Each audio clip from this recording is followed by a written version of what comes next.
اللهم صل على محمد وعلى آل محمد كما صليت على إبراهيم وعلى آل إبراهيم إنك حميد مجيد اللهم بارك على محمد وعلى آل محمد كما باركت على إبراهيم وعلى آل إبراهيم إنك حميد مجيد الحمد لله وحده الصلاة والسلام على من لا نبي بعده السلام عليكم ورحمة الله وبركاته প্রিয় দর্শক, কাছে দূরে দেশ ও বিদেশে যে যেখানেই অবস্থান করছেন সকলকে জানাই আমি আমার আন্তরিক সালাম, শুভেচ্ছা, অনেক অনেক অভিনন্দন। প্রিয় দর্শক, কমবেশি আমরা সকলেই জানি কাবা শরীফে 1 রাকাত নামাজ পড়লে 1 লাখ সওয়াব পাওয়া যায়। মসজিদে নববীতে 1 রাকাত পড়লে 1000 সওয়াব পাওয়া যায়। বাইতুল মুকাদ্দাসে 1 রাকাত নামাজ পড়লে 500 রাকাত নামাজের সওয়াব পাওয়া যায়। প্রিয় দর্শক, কিন্তু কিছু নামাজ এমন আছে যেগুলো মসজিদে পড়লে এর সওয়াব, এর নেকি কম হয়। সেই নামাজগুলো মসজিদে পড়া উত্তম নয়। তো প্রিয় দর্শক, আজকের ভিডিওতে আমরা জানবো সেই নামাজগুলো কোন নামাজ, যে নামাজগুলো মসজিদে পড়া উত্তম নয়, এবং এটাও আমরা জানবো এর পিছনে কারণ কি আছে। তো প্রিয় দর্শক, এই গুরুত্বপূর্ণ বিষয়টি জানতে ভিডিওর শেষ পর্যন্ত থাকুন। প্রিয় দর্শক, তিরমিজি এবং আবু দাউদ শরীফের হাদিস বর্ণনাকারী হযরত যায়েদ ইবনে সাবিত রাদিয়াল্লাহু তাআলা আনহু, তিনি বলছেন قال رسول الله صلى الله عليه وسلم صلاة المرء في بيته أفضل من صلاته في مسجدي هذا إلا المكتوبة।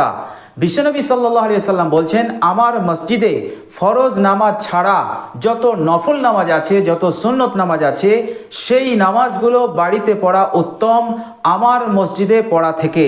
অর্থাৎ বিশ্বনবী সাল্লাল্লাহু আলাইহি ওয়াসাল্লাম বোঝাতে চাইলেন যে নফল নামাজগুলো, সুন্নত নামাজগুলো তোমরা বাড়িতে পড়ো, কারণ এই নামাজগুলো বাড়িতে পড়াই উত্তম আমার মসজিদে পড়া থেকে। তাহলে বোঝা যাচ্ছে সুন্নত আর নফল নামাজগুলো বাড়িতে পড়া উত্তম। বিশ্বনবী সাল্লাল্লাহু আলাইহি ওয়াসাল্লাম বললেন মসজিদি ফি মসজিদি, আমার মসজিদে, অর্থাৎ মসজিদে নববীতে। মসজিদে নববী থেকে, মসজিদে নববীতে পড়া থেকেও হচ্ছে আফজাল, অতি উত্তম। কোথায় পড়লে?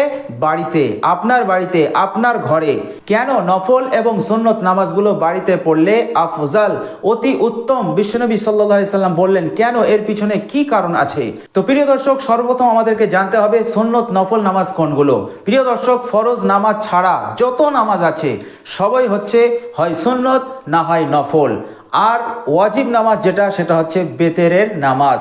তো প্রিয় দর্শক, ফরজ নামাজ ছাড়া আপনি বেতের নামাজটাও ধরতে পারেন এবং সুন্নত নফল। প্রিয় দর্শক, আমরা সকলেই জানি নামাজের যে রূহ, নামাজের যে প্রাণ, সেটা হচ্ছে ইখলাস, সেটা হচ্ছে আন্তরিকতা। আমার আপনার নামাজে যদি আন্তরিকতা না থাকে, ইখলাস না থাকে, তাহলে আমার আপনার নামাজ আল্লাহ সুবহানাহু ওয়া তাআলার দরবারে কবুল হবে না। আমার আপনার নামাজে যদি রিয়াকারি থাকে, লৌকিকতা থাকে, তাহলে আমার আপনার নামাজ কবুল হবে না। আর বিশেষ করে নামাজের মধ্যে রিয়াকারি বেশি হয়, লৌকিকতা বেশি হয়। যত আমল আছে সমস্ত আমলের মধ্যে মাত্র 3টে আমল এমন আছে যে 3টে আমলের মধ্যে রিয়াকারি, লৌকিকতা বেশি হয়। যেমন হাদিস শরীফের মধ্যে এসেছে, হযরত শাদ্দাদ ইবনে আউস রাদিয়াল্লাহু তাআলা আনহু, তিনি বলছেন সামিআতু রাসূলুল্লাহ সাল্লাল্লাহু আলাইহি ওয়াসাল্লাম ইয়াকুল, আমি রাসূলুল্লাহ সাল্লাল্লাহু আলাইহি ওয়াসাল্লামকে বলতে শুনেছি, মান সাল্লা ইরাই ফাকাদ আশরাকা, যে ব্যক্তি লোক দেখানো নামাজ পড়লো সে শিরিক করলো। ওমান সামা ইরাই ফাকাদ আশরাকা, যে ব্যক্তি লোক দেখানো রোজা রাখলো সে শিরিক করলো। ওমান তাসাদ্দাকা ইরাই ফাকাদ আশরাকা, আর যে ব্যক্তি লোক দেখানো দান খয়রাত করলো, যাকাত দিল, সেই ব্যক্তিও শিরিক করলো। তো বিশ্বনবী সাল্লাল্লাহু আলাইহি সাল্লাম হাজারো আমলের মধ্যে এখানে 3টে আমল উল্লেখ করেছেন, নামাজ, রোজা আর সাদকা। এই 3টে আমল উল্লেখ করার উদ্দেশ্য হচ্ছে এই 3টে আমল মানুষ করতে গিয়ে বেশিরভাগ ক্ষেত্রে রিয়াকারি এবং লৌকিকতা করে ফেলে। সুতরাং বাড়িতে নফল আর সুন্নত নামাজ পড়লে আপনার নামাজটা রিয়া মুক্ত হওয়ার সম্ভাবনা প্রবল। আপনার নামাজ রিয়া মুক্ত হয়, আপনার নামাজ লৌকিকতা থেকে মুক্ত হয়, লোক দেখানো থেকে মুক্ত হয়, আর ইখলাস, আন্তরিকতা বেশি হয়।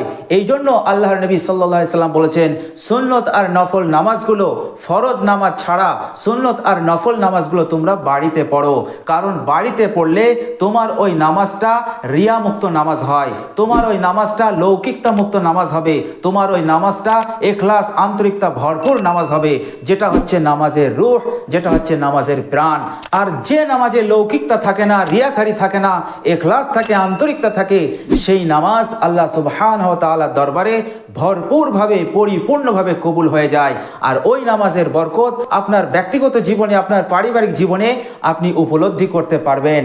সব দিক দিয়ে আল্লাহ সুবহানাহু ওয়া তাআলা আপনাকে মালামাল করবেন। তো প্রিয় দর্শক, আমরা সকলেই চেষ্টা করব সুন্নত আর নফল নামাজগুলো বাড়িতে পড়া, মসজিদে না পড়া। একান্ত যদি প্রয়োজন হয় তাহলে আপনি মসজিদে পড়বেন, এতে কোনো আপত্তি নেই।